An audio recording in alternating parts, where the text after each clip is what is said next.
बिस्मिल्लाहिर्रहमानिर्रहीम।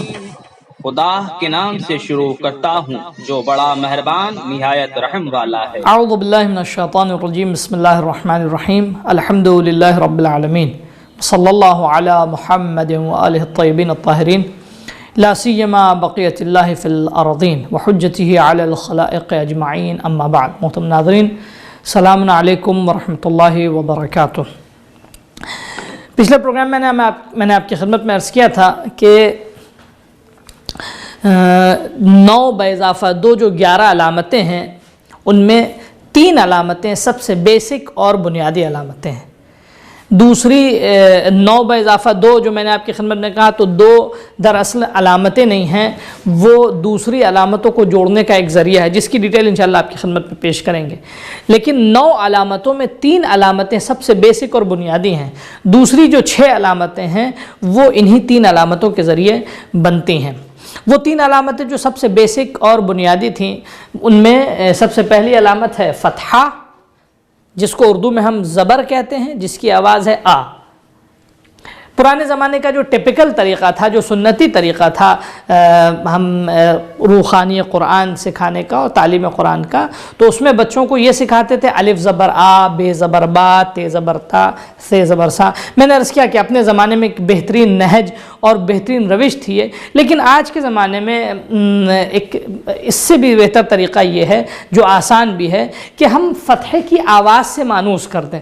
जो शख्स भी फ़तह और ज़बर की आवाज़ से आशना है, ज़बर की आवाज़ क्या है? अ है। ज़बर की आवाज़ हिंदी में हमारा जो अ होता है, जिसको ज़्यादा हम खींच के नहीं पढ़ते हैं, एक्सटेंड करके नहीं पढ़ेंगे, आ नहीं, अ। अक्सर लोग जो कुरान मजीद की तिलावत करते हैं, जानते हैं कुरान मजीद की तिलावत से आशना है, लेकिन वो ख़ता जो करते हैं, वो उनकी ख़ता की वजह ये होती है कि वो जहाँ अलिफ है उसको ज़बर पढ़ते हैं, जहाँ ज़बर है उसको अलिफ पढ़ते हैं।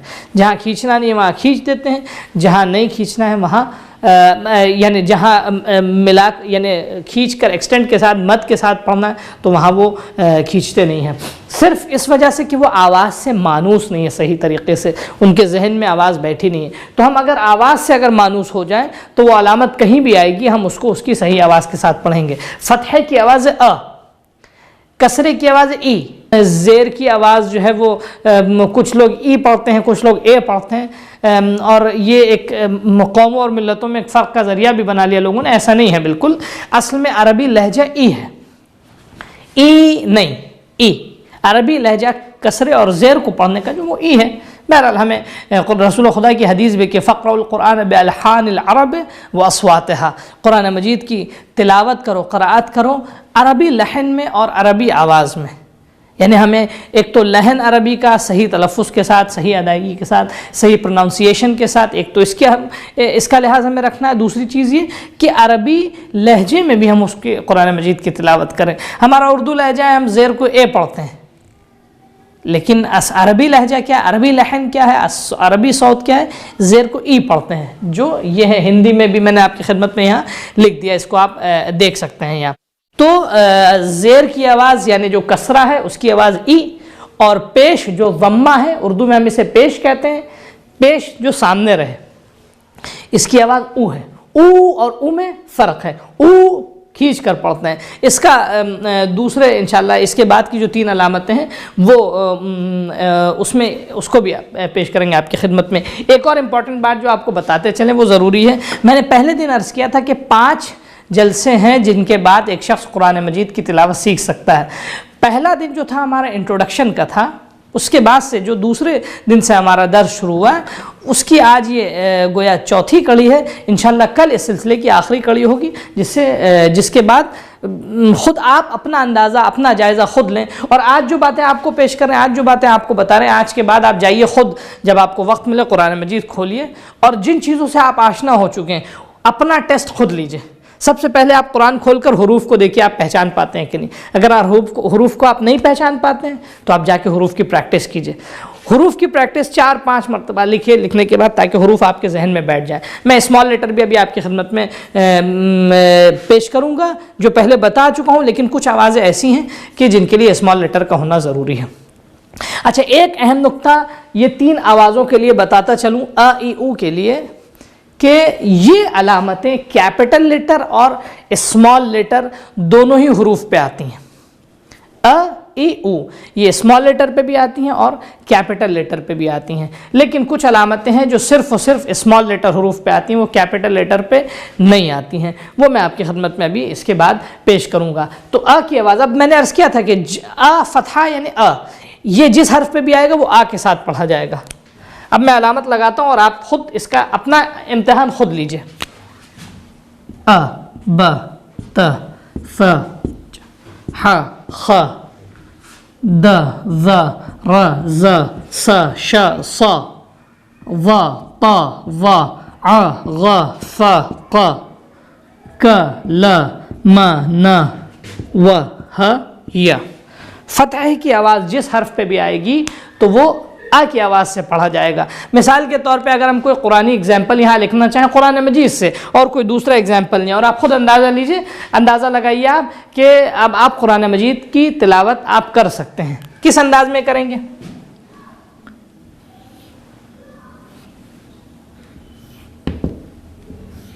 ये कुरानी मिसाल है। क, त, ब, क, त, ब, क, त, ब। याद रखिएगा, एक चीज़ को जहन में रखिएगा, एक कानून, एक तरीक़ा, मसलन एक आसान तरीक़ा है। वो लोग जो कुरान मजीद की तिलावत जानते हैं उनके लिए भी और जो नहीं जानते उनके लिए भी। अगर कोई शख्स अपनी तिलावत, जो लोग जानते हैं वो अपनी तिलावत और क़राअत को सही करना चाहता है और ख़ताओं से महफूज रखना चाहता है, वो सिर्फ़ एक हफ्ते कंटिन्यूसली, और बेहतर ये कि 2 हफ्ते, अगर वो हर रोज़ 10 मिनट यानी 1 से 2 सफ़े अगर इस अंदाज में पढ़ ले। किस अंदाज में? सेलेबल फॉर्म में, यानी तोड़-तोड़कर, जुदा-जुदा। मिसाल के तौर पे एग्जांपल दें आपको, बिस्मिल्लाहिर्रहमानिर्रहीम, अल्हम्दुलिल्लाहि रब्बिल आलमीन, अर्रहमानिर्रहीम, ये हम सूरह अल-हम्द इस तरह पढ़ते हैं। लेकिन अगर कोई शख्स कुरान मजीद की आयत को देख के 2 हफ्ते लगातार हर रोज़ कम से कम 2 सफ़े पढ़े तो उसके बाद वो अपनी तिलावत में खुद ब खुद इम्प्रूवमेंट महसूस कर सकता है। क्या है वो? बिस्मिल्लाहिर्रहमानिर्रहीम, अल्हम्दुलिल्लाहि रब्बिल आलमीन। यानी हर लफ्ज़ पर, हर लेटर पर, हर हर्फ पे रुक रुक के 1-1 सेकंड का, 1-1 मिली सेकंड भी क्यों ना हो, उसका पॉज लेके अगर वो पढ़ता है, रुक रुक के पढ़ता है। आमतौर से हम लोग तिलावत करते हैं, रवानी के साथ पढ़ते हैं, इसलिए कभी ख़ता भी होती है, कभी गलती भी होती है, कभी सही कभी गलत पढ़ लेते हैं। अलबत्ता वो लोग जो सही पढ़ते हैं वो मुखातब नहीं है हमारे, वो लोग जिनको ख़ता हो जाती है, गलती हो जाती है तिलावत में, और कभी कभी मफ़हूम भी बदल जाता है अगर इंसान सही आयात की एराब के साथ सही तिलावत ना करे। तो ये तरीक़ा जो तोड़ तोड़ के जुदा जुदा हरूफ को अदा करना, ये बेहतरीन तरीक़ा अपनी क़राअत को सही करने का।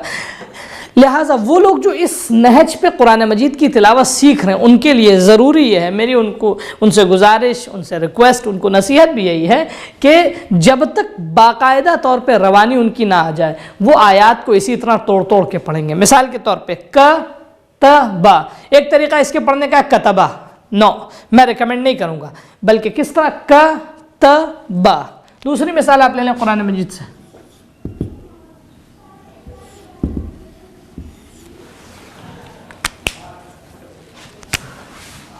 क़-त-ला, क़-त-ला, ये कुरान मजीद की दूसरी मिसाल है। इस तरह की और भी बहुत सारी मिसालें हैं। आप अपना जायज़ा गोई, अपना इम्तिहान ख़ुद से लीजिए, कुरान मजीद की आयत को उठाइए, कुरान मजीद को खोलिए और वो हरूफ के जिनके ऊपर फ़तहा लगा है उनको आप पढ़िए। फ़तह की आवाज़ क्या? अ। जिस हर्फ पे भी फ़तहा लगा हो, ज़बर लगा हो, वो आ के साथ पढ़ा जाएगा। उसके बाद ज़ेर है, ज़ेर की यानी कसरा, कसरे की आवाज़ क्या है? ई। जिस हर्फ के नीचे भी ज़ेर लगा हो उसको ई के साथ पढ़ेंगे।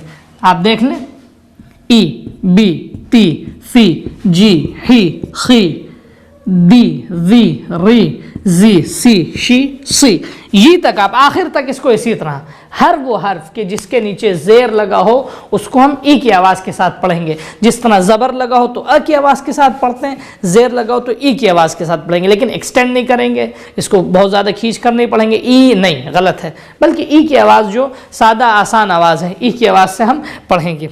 अब हम एक ऐसी मिसाल आपको कुरान मजीद से ऐसी मिसालें पेश करें जिसमें या तो सिर्फ ज़ेर हो या ज़ेर और ज़बर दोनों मिला हो, ताकि जिनकी शनाख्त आसान हो आपके लिए। मिसाल के तौर पे सिर्फ ज़ेर वाली मिसाल आप देखें कुरान मजीद में,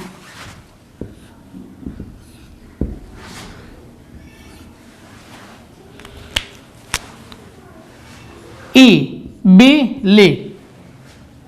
कुरान में आयत है अफला यंज़ुरूना इलल इबिली कैफ़ा खुलिक़त। तो ए बी ले, ए बी ले, ए बी ले। अब आप खुद अंदाज़ा लगाइए, अगर इस अलामत से आप आशना होंगे तो आप खुद कुरान मजीद से मिसाल निकाल कर आप उसकी तिलावत कर सकते हैं। ए बी ले। या एक और एग्जांपल दें, यहाँ इसको हम रब कर सकते हैं क्योंकि इसकी अब ज़रूरत नहीं है।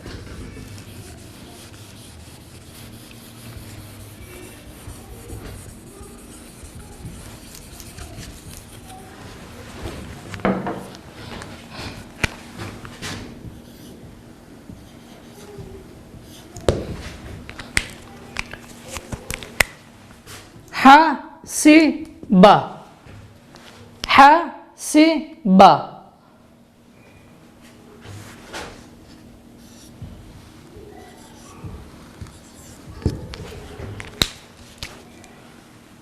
र मी या, र मी या।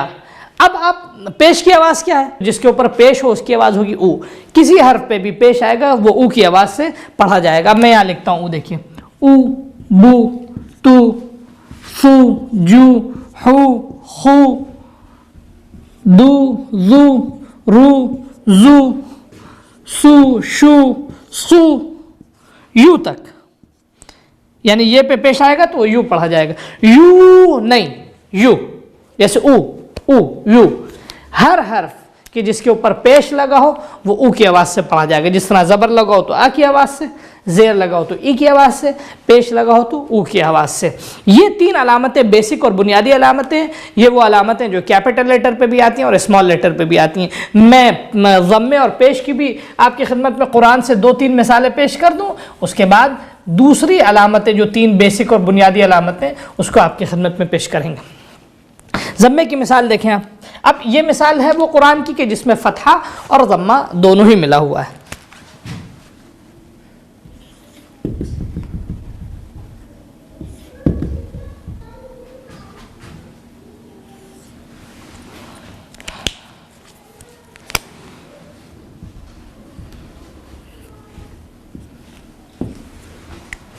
आप देखिए मिसाल क़ुतिला। मैंने अर्ज़ किया आपकी खिदमत में, पढ़ना हमें एग्जाम्पल्स को, मिसालों को मिला के नहीं। हत्ता जब हम तौफीक हो हमें कुरान मजीद हम पढ़ने भी लगे तो हम कम से कम कुछ दिनों तक, जब तक हमारी बाकायदा तौर पे रवानी तिलावत में नहीं आ जाती, हम अलग अलग यानी तोड़ तोड़ कर जुदा जुदा हरूफ को, हर हर्फ को हर्फ बहर्फ हम उसकी तिलावत करेंगे ताकि मुकम्मल तौर पे हम उस पर मुसल्लत हो जाएं, हमारी गिरफ्त पूरी तौर पे आ जाए। क़ुतिला, क़ुतिला।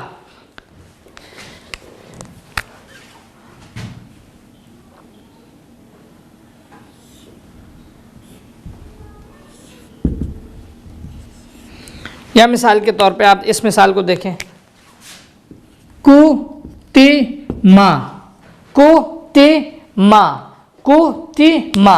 अब इसमें पेश भी है, ज़म्मा भी है, कसरा भी है, ज़ेर भी है और फ़तहा भी है, ज़बर भी है। फिर से एक बार मैं बता दूं, फ़तहे की आवाज़ है आ, कसरे की आवाज़ है ई और ज़म्मे की आवाज़ है ओ। जिस हर्फ पे भी फ़तहा आएगा वो अ के साथ पढ़ा जाएगा, जिस हर्फ के ऊपर कसरा आएगा वो ई के साथ पढ़ा जाएगा, जिस हर्फ के ऊपर ज़म्मा आएगा वो ऊ के साथ पढ़ा जाएगा। दूसरी बात ये कि ये 3 अलामतें वो अलामतें जो बेसिक और बुनियादी अलामतें हैं, और कैपिटल और स्मॉल, बड़े और छोटे दोनों ही हरूफ पे ये अलामतें आती हैं। लेकिन अब जो 3 अलामतें मैं आपके सामने पेश करने वाला हूँ वो सिर्फ़ और सिर्फ स्मॉल लेटर पे और छोटे हरूफ पे आती हैं। उनकी तरफ आप तवज्जो कीजिएगा।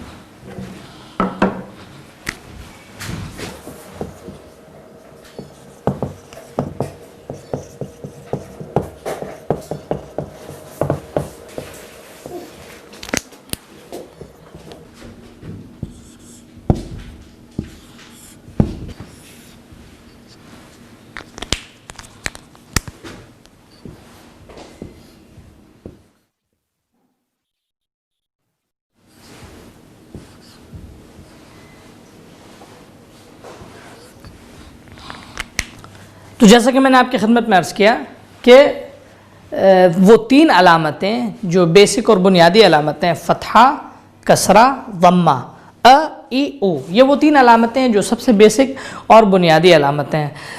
इनके बाद जो दूसरी 3 अलामतें उनको मद्दी अलामतें कहा जाता है। मद्दी आवाज़ें हैं वो। मद यानी अरबी में खींचना, एक्सटेंड करना, ज़रा सा किसी को खींच कर अदा करना, मद करना। तो अब आप देखें, हमने फ़तहे के लिए कहा था उसकी आवाज़ अ है, लेकिन इसी फ़तहे को हमें आ में बदलना है अगर, यानी इसको हमें इसमें बदलना है अगर, ठीक है। तो ये जो आवाज़ इसकी थी, अब जब ये आ गया, एक मात्रा आ गई इसमें, तो इसकी आवाज़ आ की हो जाएगी, आ। या मिसाल के तौर पे ई, ठीक है, ये हो गया ई। या मिसाल के तौर पे ऊ, ये हो गया ऊ। यानी हम इसी आवाज़ को ज़रा सा अगर खींच के अदा करना चाहते हैं तो उनकी अलामत में ज़रा सा इजाफा होगा, उनकी आवाज़ में फ़र्क आ जाएगा। अब अरबी में हमको अ की आवाज़ को आ में अगर बदलना है तो सिंपल एक तरीक़ा है। सबसे पहले हम अलिफ से लेकर ये तक हम उन पर ज़बर लगाएंगे तो आ की आवाज़ हो जाएगी। आ, ब, त, थ, ज, ह, ख। हम एक बात और आपको बताते चलें, अगर इस सबक को किसी ने समझ लिया तो इसके बाद ऑलमोस्ट 45 to 50% कुरान मजीद के हुरूफ को और उनकी आयात को इंसान पढ़ सकता है। बच जाते हैं 50%, वो दूसरी जो चंद अलामतें हैं उनको सीखने के बाद भी इंसान 50 यानी और दूसरा आधा हिस्सा जो उसकी भी तिलावत सीख सकता है। आज इन अलामतों पर खुसूसी तवज्जो कीजिएगा। तो हम अलिफ से लेके ये तक अगर हम ज़बर लगाएंगे तो इनकी आवाज़ हो जाएगी अ, ब, त, थ, ज, ह, ख, द, ज़, र, ज़, स, श, स, व, त, व, अ, ग, फ, क, क, ल, म, न, व, ह, य। अब हम इसी अ की आवाज़ को आ में अगर बदलना चाहते हैं तो बहुत सिंपल तरीका है कि हम इसके बाद एक अलिफ का इजाफा कर दें। तो अ की आवाज़ हो जाएगी आ, बा, ता, सा, जा, हा, खा।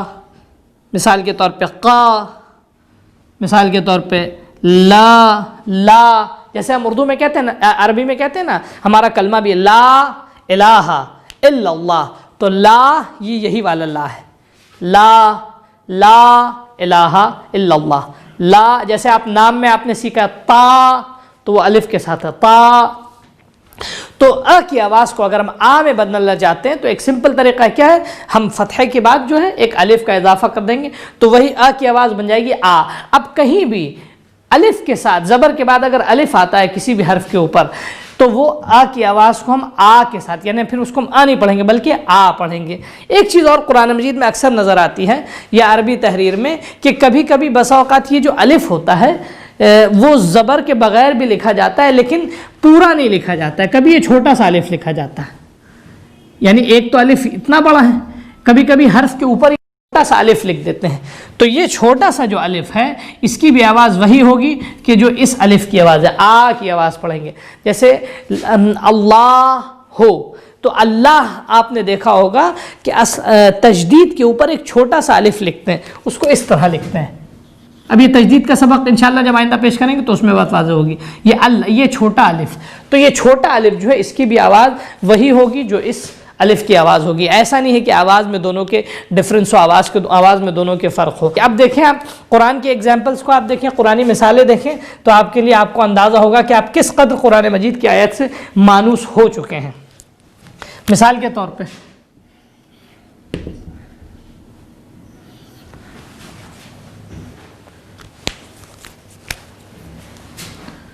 क़ाल, अब आप देखें यहाँ है काफ, उसके ऊपर क्या फतहा, आवाज़ क्या बनी क़, उसको हम क़ा में बदलना चाहते हैं तो हमने लगा दिया इसके ऊपर एक अलिफ, ये हो गया क़ा। उसके बाद है लाम, लाम के ऊपर क्या है फतहा, लाम पे फतहा अगर हो, फतह की आवाज़ क्या है अ, क़ाल।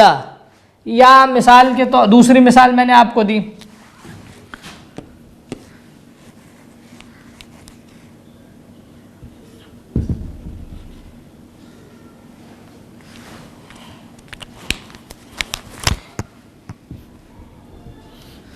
ये क्या बना? या।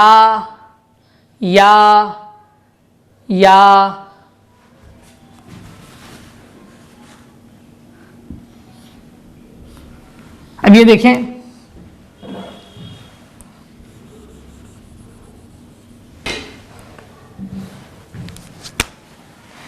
काफ के ऊपर फतहा लगा तो हो गया क, लेकिन इसके बाद अलिफ लगाएंगे तो हो जाएगा का।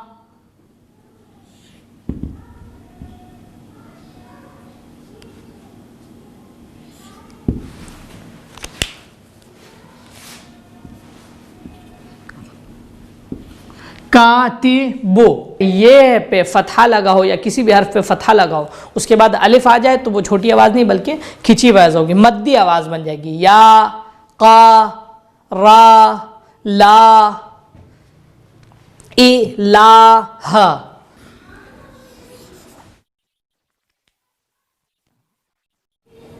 इ, ला, ह। मैंने कहा था ना ये छोटा अलिफ जो है वो अलिफ उसकी आवाज़ में भी कोई फ़र्क नहीं होगा, वही होगी। इ, ला, ह, इ, ला, हा। तो ये एक मद्दी आवाज़। मैंने क्या अर्ज़ किया कि जिस तरह अ की आवाज़ पे अलिफ लगा दे तो वो आ बन जाता है, इसी तरह अगर किसी हर्फ के नीचे ज़ेर लगाओ तो उसकी आवाज़ ई होगी। मिसाल के तौर पर ई, बी, ती, सी, जी, ही, खी। दाल के नीचे आप देखें, दी, जी, री, जी, सी, शी, सी, मिसाल के तौर पे फी।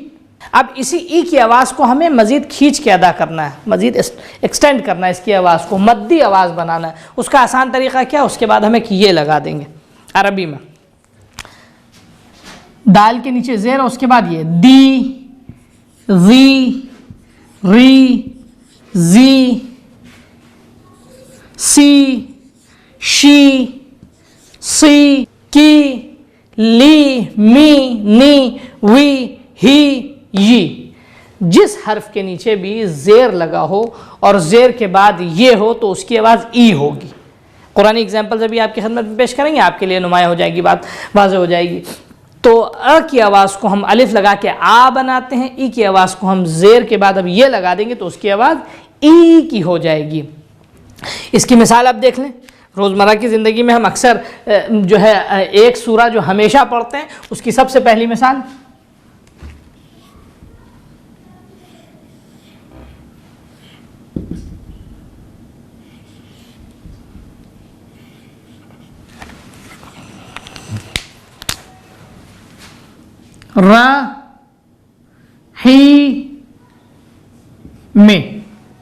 रहीमी। देखिए रा, इस पे फतहा, इसको अ, हे के नीचे ज़ेर है, ही, उसके बाद ये है तो ही, रहीमी, रहीमी।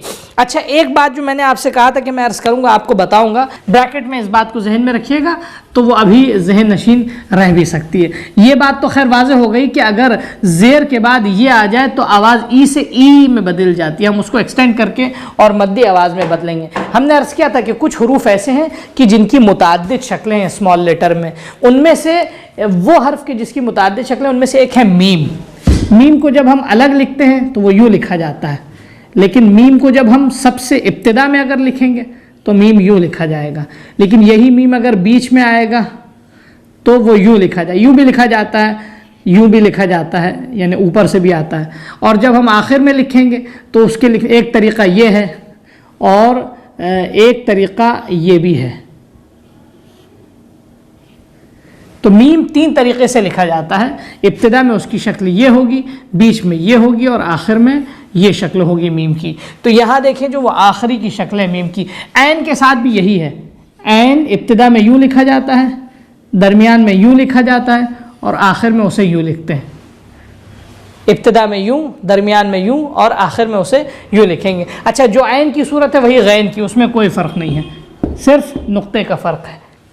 तो यहाँ तक आपके जहन में बात रह गई। क्या बात हुई कि जब कसरा, उस के कसरे के बाद, ज़ेर के बाद अगर ये आ जाए तो उसकी आवाज़ ई से ई हो जाएगी। एक मिसाल थी रही की, रहीम। दूसरी मिसाल कुरान मजीद के आप देखें, फ़ी, फी, फी, फे के नीचे जेर, उसके बाद ये आ गया फी। अच्छा, अगर ये समझ गए तो तीसरी अलामत को समझना बहुत आसान है। जिस हर्फ पे भी पेश लगा हो उसकी आवाज़ होगी उ, वू, तू। मिसाल के तौर पे कू, मू, नू, वो, हु, यू। जिस हर्फ पे भी पेश लगा हो उसकी आवाज़ होगी यू। लेकिन पेश के बाद अगर वाव आ जाता है तो उसकी आवाज़ हो जाएगी यू, ऊ, बू, तू, सू, जू, हु, खू, दू। यानी हम खींच के पढ़ेंगे। जैसे का, लू, मिसाल आप देख लें कुरान मजीद की।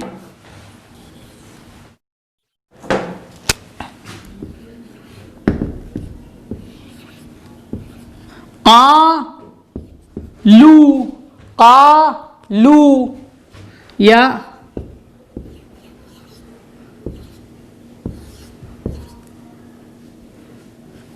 रसूलु, रसूलु। अब आप देखें कालू, रसूलु, या